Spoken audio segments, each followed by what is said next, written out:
Heyo, I am so excited.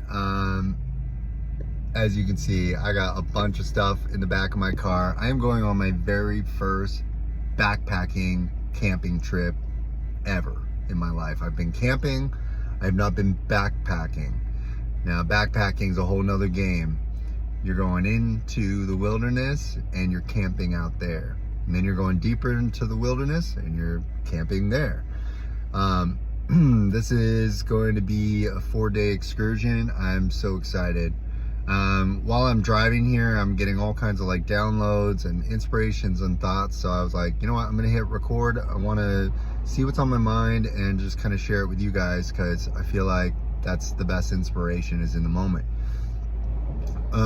One thing I want to address is when you have fear surrounding a situation, it is stagnating you. It is kinking the hose of your creativity, of your flow, of adventure, of growth, of soul growth, of your human experience growth. Now, of course, I'm getting ready for this backpacking excursion, and there's all kinds of things that came up for me. All kinds of like fear, what ifs. What if this? What if that? What if bear? What if coyote? What if, all these kinds of things just pulsing through your head. Like, what if? Well, I need this. I need water. I need bladder. I need this. And almost to the point where it becomes overwhelming to the state of you almost wanting to like cancel your trip or say, this is too much, this is too overwhelming, I can't do this, I'm not ready, blah blah blah. I haven't done this yet, do I have the experience, blah blah blah blah blah. And it's like, you've got to get on the other side of fear. You have to.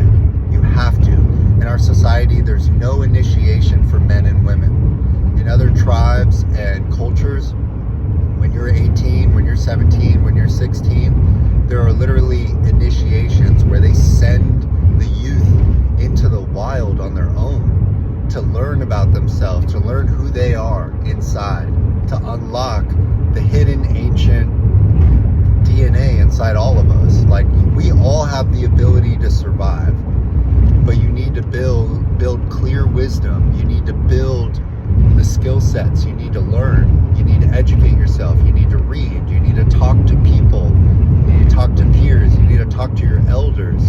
How many people are talking to their elders about their life experience? That 70, 80-year-old, that 90-year-old grandparent that you're not speaking to, they have 90 years of life experience on this planet. You should probably go absorb some of that knowledge. That's literally gold in the rough right there. That's a diamond waiting to be pressed.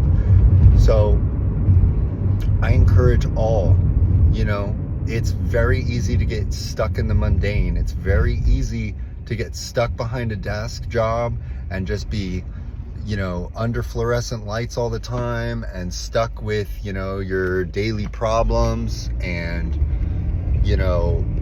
the routine of in and out, and almost to the point of misery. You can't stand it. You have life sucked out of your system because you're quite literally living for someone else. Now, what I encourage you to do is tap into your soul. And this sounds so woo-woo, but my goodness, it is not woo-woo. It's your life's journey.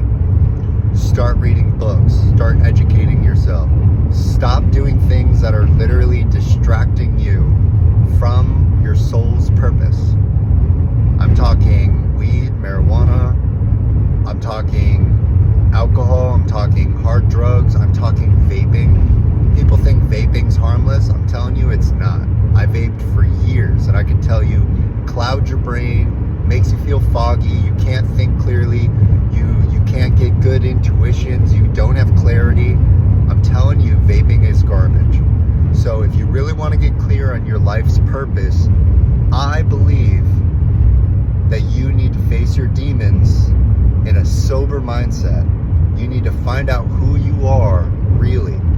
Not distracted, not side quests suppress your nature. Like, all these things are meant to like whack you out of your own vision, your own intuition on your life. So find out who you are, discover it, go deep, read. I've read 65, 70 books in the last 5 years. That is not an accident to my soul's growth. I can say it with definitive 100%, not even a question in my mind, came from reading, self-help, spirituality, discovering who I am. And I still don't know who I am to the fullest extent. I still have an ego. I still have things that Aaron deals with. My earthly name, Aaron.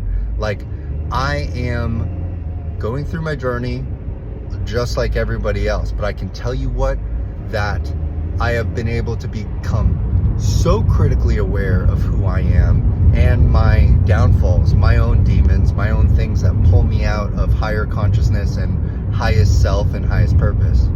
One other thing on the tangent of this video, I don't want it to go extra long, but in this lifetime, the best thing you can do is find out ways to help other people. I can tell you, as another definitive of this year of my life, becoming a massage therapist, working hands-on with sick people, hands-on with people that are hurt, hands-on that I need to help people heal. I need to be there for their journey of healing. There's nothing more gratifying in this life than healing others. There's nothing more gratifying than helping somebody out of a dark place and helping change their life. So remember that in anything you do in this life. And if you don't have a mode to do that, I would argue that you are missing a huge piece of the pie of life and the energy you could be receiving by giving. This isn't just like book, cheat codes. This is like in our DNA. You need to find a way to give your energy to others, to your community, to people, so that you can blossom in your fullest self. Definitive, I know it. So, as I trek into this new journey and this new kind of like life's purpose, and this, I'm edging on the edge of what I know. I'm going into the forest of the edge of what I know. And there's a lot I don't know. But I believe that my intuition is strong, and that, my years of watching Naked and Afraid, I'm going to have some great insights out there that really trigger me into just wisdom and knowing and discovering. But where's your journey need to take you? And also, what's holding you back?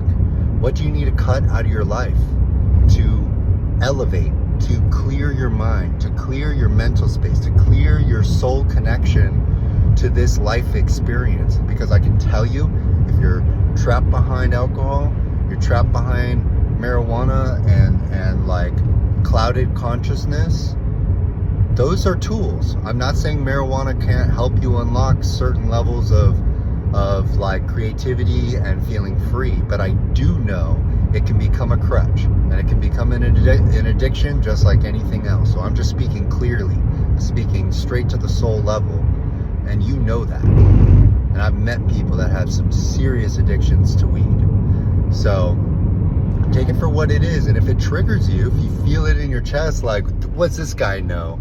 Oh, okay, man, yeah, blah, blah, blah. Oh man, this guy's so righteous. Yeah, talking about how sugar's bad for you and how weed's bad for you and alcohol's bad for you. Oh, what does this guy know? He's so perfect. Find out what that voice is. Who is telling you that? Because you have an internal demon that's trying to keep you locked into the matrix of just starvation, like spiritual starvation. That's what's happening in your system. So address that. All right, peace out. Love, happiness, guidance. Stay on your journey. Comment if it resonates, and if it doesn't, don't comment. How about you just keep living your life how you want to live it, and don't spread your negativity onto me. Yeah? All right, peace and love.